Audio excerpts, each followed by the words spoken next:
Bien-aimés dans le Seigneur, paix et bénédiction, bienvenue à notre méditation pour dimanche. Aujourd'hui, nous méditons les textes du 32e dimanche du temps ordinaire. Dimanche passé, avec tout ce qu'on est pour Dieu. Et après, un autre commandement qui lui est semblable, l'amour du prochain comme soi-même. Et le scribe qui disait à Jésus, tu as raison, aimer Dieu de tout son cœur, de toute son être. Aimer son prochain comme soi-même dépasse tous les sacrifices et tous les holocaustes. Et Jésus lui répond, tu n'es pas loin du royaume des cieux. Voilà. Ce dimanche, toujours avec Marc et la première lecture, la lettre aux Hébreux que nous lirons aussi dans la deuxième lecture, viennent confirmer cela. Nous avons l'exemple de deux veuves, donc de deux pauvres, mais dans leur pauvreté, ils aiment Dieu, la veuve de l'évangile, qui dépose tout ce qu'elle a pour survivre, qui prend sur tout ce qu'elle a pour survivre et donne au temple l'amour de Dieu, et la veuve de Sarepta de la première lecture, qui offre à Élie, à l'homme, de sa pauvreté. De sa pauvreté, elle est capable encore d'offrir. Et entre ces deux textes, il y a la lettre aux Hébreux, dans laquelle nous apprenons que Dieu a aussi donné tout ce qu'il est. Dieu le Père a donné son Fils unique. C'est tout ce qu'il a. C'est son amour. Le Fils unique, c'est son amour. Jésus est son amour pour nous. Donc, il donne tout ce qu'il a, tout ce qui lui reste, le Fils. Et donc, c'est encore tout ce qu'il est aussi, tout son amour pour nous. Et Jésus, qui donne tout ce qu'il est comme obéissance à son Père. Vous voyez, il y a une belle circularité. La beauté de ce dimanche, c'est que on s'enrichit, on plaît à Dieu en donnant. Et ce qui intéresse Dieu, c'est la qualité du cœur. Donc l'amour de Dieu au-dessus de son prochain, au-dessus de tout plutôt, au-dessus de tout, de toutes ses forces, et l'amour du prochain comme soi-même, voilà ce qui motive le sacrifice de la veuve de Sarepta dans la première lecture et de la veuve de l'Évangile qui fait son offrande au temple. Et la première lecture de ce jour approfondit donc l'enseignement du dimanche passé. Dieu, quand il regarde ce que nous faisons, il ne regarde pas l'enveloppe. Il voit le cœur avec lequel nous donnons, mais et aussi les circonstances. Et aussi le cœur avec lequel nous donnons et les circonstances dans lesquelles nous faisons l'offrande. La veuve de l'Évangile, la veuve de Sarepta, est le symbole de la pauvreté, des pauvres de Dieu. Mais des pauvres qui savent qu'ils ont encore quelque chose qu'ils peuvent donner, que leur cœur ne s'appauvrit jamais. Et tout cela est une réponse à Dieu lui-même qui nous a donné le plus grand prêtre, le grand prêtre, comme dit, qui offre le sacrifice pour notre salut et pour notre vie. Frères et sœurs, nous pouvons, en écoutant les textes de ce dimanche, déjà dire que la charité, l'art de donner, est la marque de ceux qui aiment. Donner, c'est la marque de ceux qui aiment. Et surtout donner de tout son cœur. Nous assistons à une période où beaucoup exhibent leur richesse en consommant, en montrant ce qu'ils peuvent consommer, ce qu'ils peuvent mettre sur eux. Ce n'est pas mauvais de prendre soin de soi, mais ici, la charité donnée à l'autre anoblit devant Dieu. Quand nous donnons aux pauvres, nous nous enoblissons. Et surtout, quand nous donnons de tout notre cœur. Les deux veuves sont à l'épreuve de leur indigence, de leur pauvreté. Elles n'ont presque plus rien pour survivre, mais elles sont encore capables de charité. Nos biens, à un moment, ne valent rien si le cœur n'accompagne pas. Dieu soumet notre foi souvent, le plus souvent à l'épreuve, pour voir notre capacité de montrer la clarté, la lumière de notre baptême, la noblesse de notre âme. Regardez un peu ce qui se passe avec la veuve de Sarepta. Élie la rencontre, Élie a faim, et lui demande à manger. Elle explique très bien, elle est consciente que sa vie tient à un fil. C'est presque sa vie qu'elle va donner à Élie. Et après, elle dit sur ta parole. C'est-à-dire que la parole de Élie, ce n'est pas le verbe. C'est-à-dire c'est sa situation. Quand elle voit la pauvreté, la famine de Élie, elle oublie sa propre pauvreté. Elle oublie sa propre indigence. Quand elle voit la situation de l'autre, elle oublie sa propre situation. Elle dit, sur ta parole, je vais le donner. Et voilà, l'écoute de l'homme avec son cœur. Voilà la clé pour enrichir ce que Jésus nous disait l'autre jour dans l'évangile. Parce que vous savez, c'est facile de dire qu'on aime Dieu de tout son cœur. C'est facile de faire des pèlerinages. Bon, ce n'est pas facile, parce qu'il y a beaucoup de personnes qui peinent à le faire. J'allais dire que c'est aussi facile de prier, de prendre le chapelet, mais beaucoup de personnes reconnaissent déjà leur fragilité là-dessus. Mais je peux encore dire que c'est facile de déclarer avec la bouche, j'aime Dieu, je suis croyant, je suis un homme bon. Mais il y a des moments où il faut passer à l'épreuve, comme la veuve de Sarepta. Quand nous voyons quelqu'un qui est dans le besoin et que nous sommes aussi dans le besoin, le cœur fait la différence. Le cœur montre que nous sommes baptisés. Alors, la veuve offre à Élie quelque chose à manger aux dépens de sa propre vie, au risque de sa propre vie. Généreusement, elle s'exécute. Et voyez, le Seigneur bénit son offrande. Ce que nous faisons, le bien que nous faisons, en réponse avec ce que notre cœur nous a donné comme instruction, est une source de bénédiction pour Dieu. Dieu bénit toute générosité, toute charité que nous faisons avec foi et avec amour. La grandeur, si nous passons à l'évangile, la grandeur de la femme de l'évangile vient aussi de la grandeur de son cœur, parce qu'elle est dans l'indigence. Jésus dit qu'elle prend sur tous, elle a donné tout ce qu'elle avait pour vivre. L'évangile n'est pas en train d'apprécier la pauvreté, mais apprécier la grandeur, remarque la grandeur du cœur. Capable d'être plus grand que ses problèmes, capable de dire à Dieu, tu es plus grand que ma misère. Ce sont des situations que nous lisons, mais qui nous interpellent avec beaucoup de fracas. Combien de fois avons-nous plus pensé à nos problèmes, à notre situation, à notre indigence, qu'à un appel de Dieu?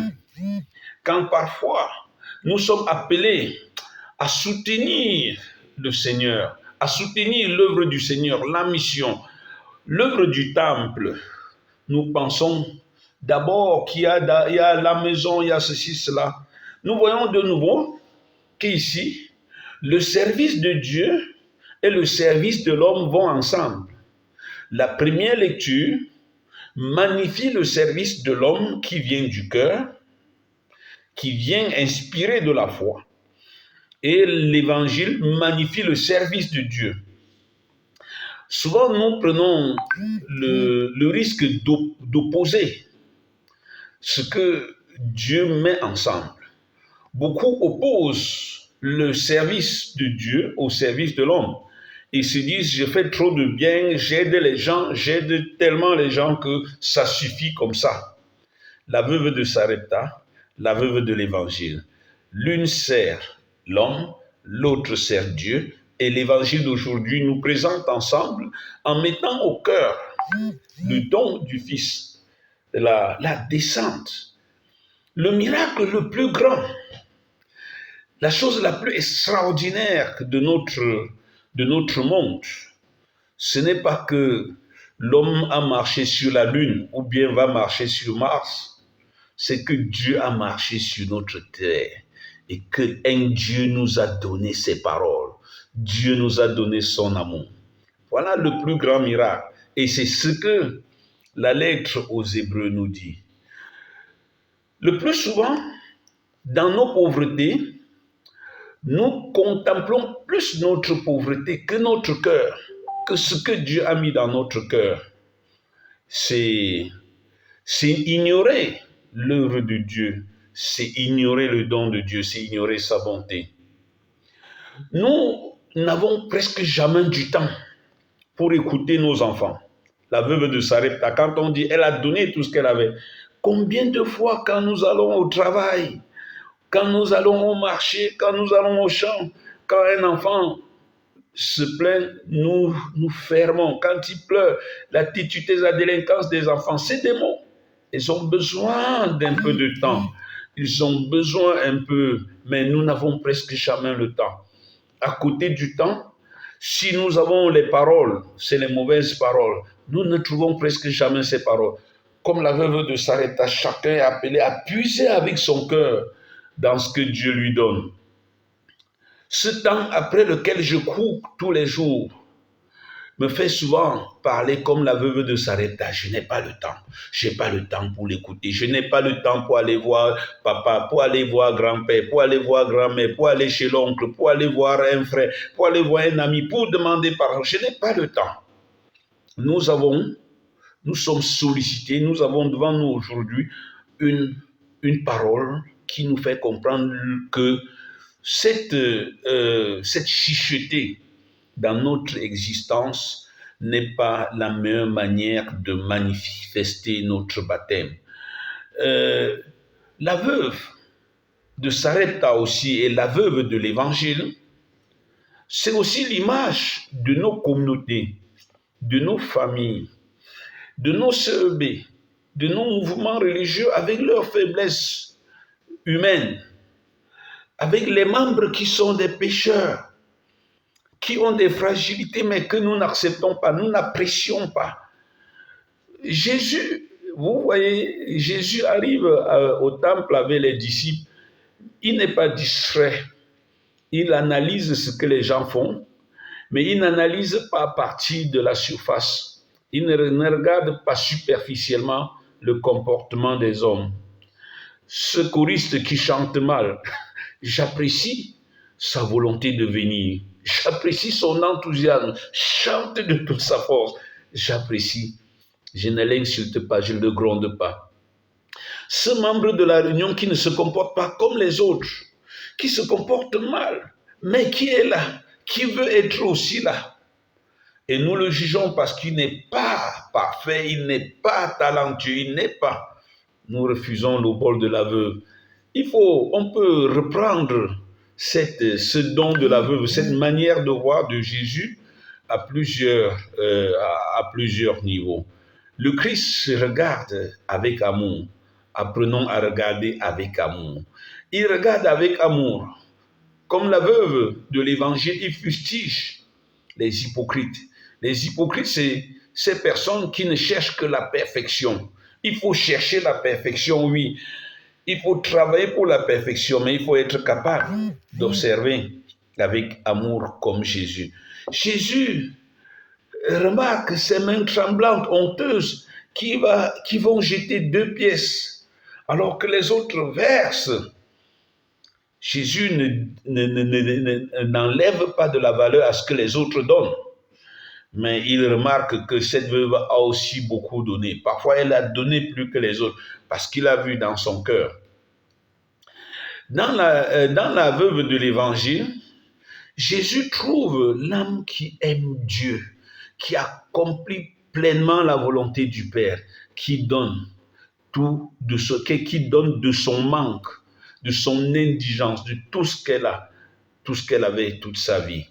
Cette femme touche le cœur de Jésus parce que son cœur, c'est son cœur qui commande ce qu'elle fait.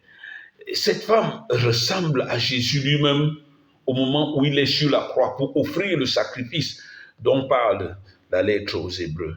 C'est le Christ qui s'offre à toi pour que tu puisses aussi être capable d'offrir de ton indigence.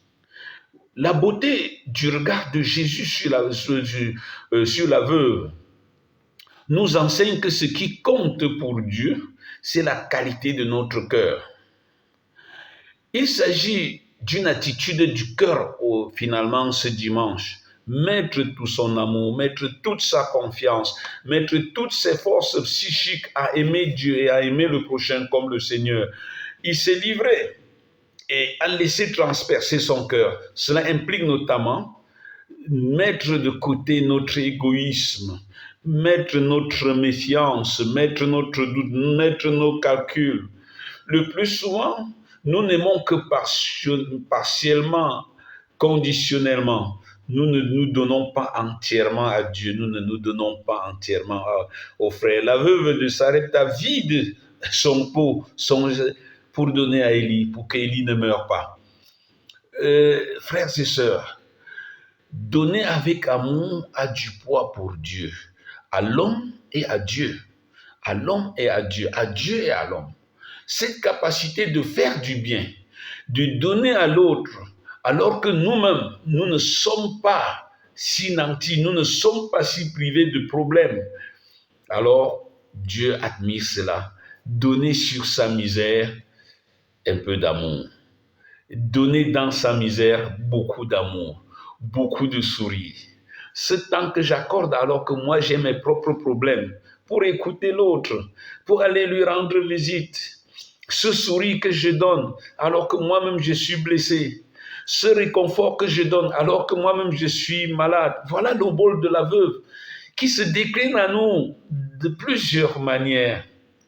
Le bien n'est pas toujours ce qui frappe aux yeux, mais c'est ce qui vient du cœur. C'est radicalement ce qui vient du cœur, car ce qui vient du cœur touche le cœur de Dieu. Le cœur, c'est le siège de l'amour, et Dieu est amour. Ce qui vient du cœur touche Dieu. Nous avons là la connexion. C'est dans notre cœur que nous avons la connexion, dis-je, avec de la 10e génération avec Dieu, sinon plus. Le Seigneur remarque tout et il juge la qualité du cœur. Souvent on dit que il y a les prêtres qui ont regardé l'argent, il faut que ce soit. Dieu regarde le cœur. Jésus regardait aussi ce qu'on versait dans le temple, mais ça c'est pas le moment de réfléchir sur l'Église et les biens. On y reviendra en temps opportun. Mais Dieu regarde aussi ce que nous donnons et il voit si nous donnons avec beaucoup de cœur. Combien de fois pour donner une offrande, nous murmurons au quartier, pour payer un casuel, nous murmurons au quartier, pour donner notre contribution pour la fête de récolte, on part murmurer au quartier, on murmure. Dieu regarde ça. Mieux vaut ne pas donner. C'est vrai que pour le comptable, le chiffre gonfle, c'est bon, mais pour Dieu, ça ne va pas, ça ne va pas.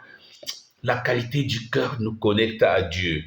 Et surtout, c'est quand les circonstances personnelles ne sont pas si faciles que ça devient agréable à Dieu.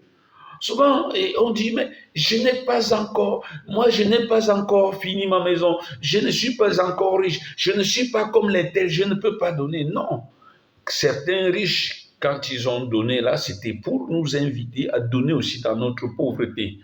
Il nous arrive de ne pas aussi, et ça c'est un autre aspect, soupçonner certains actes dans leur charité extraordinaire. Il y a des choses que les gens font à côté de nous, d'une grandeur d'âme que nous ne remarquons pas, qui paraissent tellement insignifiants pour nous, mais qui ne sont pas insignifiants pour Dieu. Ces petits actes de charité peuvent être extrêmement durs à accomplir si nous sommes à leur place. Voilà pourquoi Dieu apprécie, Dieu regarde les cœurs. Voyez cette maman qui rentre des champs, fatiguée. Alors elle se met à préparer pour ses enfants. Quel sacrifice, quel sacrifice. Si les enfants savaient, elles se retourneraient embrasser leur maman et l'étouffer d'amour. Un papa qui, avec toutes ses difficultés, va faire un prêt pour acheter le cahier de l'enfant, va et ne pleure pas.